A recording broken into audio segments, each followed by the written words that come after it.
বিশ্বাস করেন, ওয়াল্লাহি আল্লাহর কসম করে বলছি, বিশ্বাস করেন, আপনার ইন্তেকালের পরে 40 দিন সময় লাগবে না এদের আপনাকে ভুলে যেতে। ওয়াল্লাহি আল্লাহর কসম করে বলছি, এই মানুষগুলোর কেউই আপনার প্রকৃত অর্থে আপন নন। আপনার অবস্থানকে তারা ভালোবাসে, আপনাকে তারা ভালোবাসে না। আপনাকে শুধু আপনার রব আল্লাহ ভালোবাসেন, আপনি তার উপর তাওয়াক্কুল করে হারাম ছেড়ে দেন, আপনাকে আল্লাহ বেহিসাব রিজিক দেবেন ইনশাআল্লাহ। মানুষের অবস্থানকে মূল্যায়ন করে, আপনার পরে তারা আপনাকে মনে রাখবে না। আমি যদি আজকে পৃথিবীতে নাও থাকতাম, পৃথিবীর ঘূর্ণন কমে যেত না, পৃথিবী ঘুরতই, রাত হতো, দিন আসতোই, আমাদের স্ত্রী সন্তানরা বেঁচে থাকতো, মা বোনরা বেঁচে থাকতো, সবাই যার জায়গায় ঠিকই থাকতো, আমরাই থাকতাম। এটাই বাস্তবতা, এটাই দুনিয়ার নির্মম বাস্তবতা। তাহলে এই দুনিয়ার সংক্ষিপ্ত জীবনে কাদের কথা চিন্তা করে আপনি আল্লাহর অবাধ্যতা করছেন? কাদের কথা চিন্তা করেন? স্ত্রী সন্তান পরিবার পরিজন ছেড়ে দেন, আল্লাহর রাস্তায় হারাম ছেড়ে দেন, হালালে ছেড়ে দেন। আমরা ইসলাম নিয়ে অনেক বড় বড় কথা বলি, কিন্তু সবচেয়ে বড় কথাটা হচ্ছে এই আয়াতটা, যেটা আমি তেলাওয়াত করতে যাচ্ছি। ইয়া আইয়ুহাল্লাযীনা আমানু, হে মুমিনগণ, আলাইকুম আনফুসাকুম, তোমরা নিজেরা আগে নিজেদের নফসটাকে ঠিক করো, নিজেরা ভালো হও, পরের দিকে আঙ্গুল পরে উঠাও।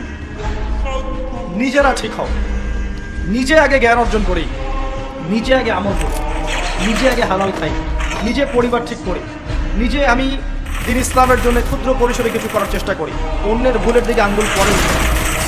দেখবেন ইনশাআল্লাহ প্রত্যেকে যদি নিজের ঠিকই করি, আস্তে আস্তে সমাজ ঠিক হবে। নিজে ঠিক না হলে কিচ্ছু ঠিক হবে না। আর নিজে ঠিক না হয়ে মানুষকে ঠিক করতে যাওয়া ঠিক হয়। একটা বাতি যখন জ্বলবে, একটা বাতি থেকে আর অনেক বাতি জ্বলবে ইনশাআল্লাহ। আল্লাহ পাক আমাদের সবাইকে হালাল রিজিক অন্বেষণ করার তৌফিক এনায়েত করুন। যাদের হালাল রিজিকের সমস্যা আছে, আল্লাহ পাক যেন বেহিসাব রিজিকের ব্যবস্থা করে দেন। আমিন। আমার সম্পদ সুদের মধ্য দিয়ে লুটে নেওয়া হয়েছে, সম্পদ পেপার মানির মধ্য দিয়েও সাক করা হয়েছে।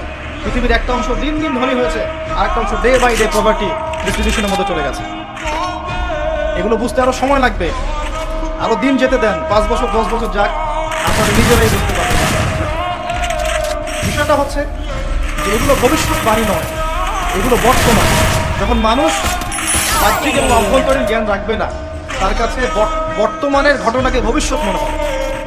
বর্তমান সম্পর্কে মানুষ যখন ওয়াকিফাল থাকবে না, গাফেল থাকবে যে বিশ্বে কি হচ্ছে, কি চলছে, জিওপলিটিক্সে কি চলছে, মিলিটারি সেকশনে কি চলছে, ইকোনমিক্সে কি চলছে, এই ফিতনাগুলোর মধ্যে, তখন মানুষের কাছে মনে হবে এগুলো হয়তো ভবিষ্যৎবাণী। আসলে এগুলো ভবিষ্যৎবাণী নয়, এগুলো সবই বর্তমান।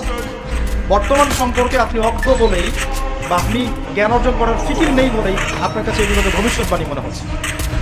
আপনি দুই চোখ খোলেন, খিজিরের মতো হন, আলাইহিস সালাম, আপনি দেখবেন সবকিছু আপনার কাছে স্পষ্ট হয়ে যাবে।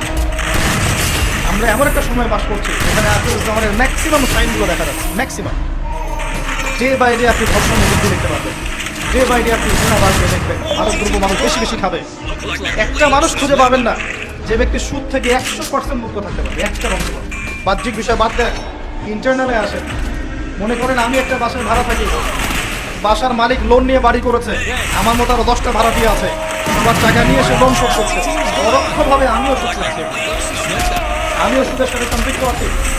সেই জামানা, যে জামানা সম্পর্কে নবী সাল্লাল্লাহু আলাইহি ওয়াসাল্লাম বলেছিলেন যে ব্যক্তি সুদ থেকে দূরে থাকতে চাইবে, আখির জামানে তার গায়েও সুদের ছিটাফোঁটা গিয়ে লাগবে, কেউ মুক্ত থাকবে।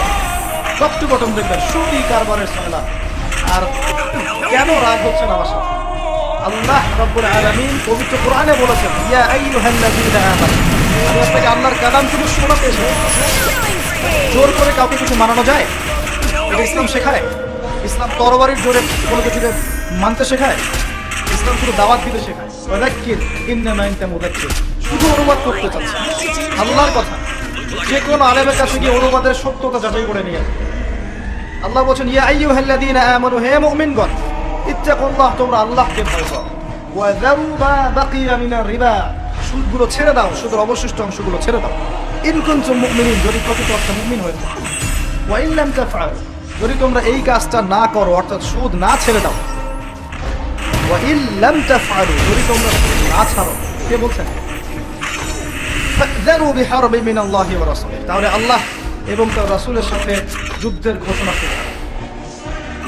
Path is yours, the road is yours, রাস্তা আপনার, পথ আপনার, চুজ ইউর পথ। আপনি আপনার রাস্তা সিলেক্ট করেন, আপনি আল্লাহর সাথে যুদ্ধ করবেন তার নবীর সাথে যুদ্ধ করবেন, নাকি এগুলো ছেড়ে দিয়ে আল্লাহওয়ালা হবেন? আপনার চিন্তা।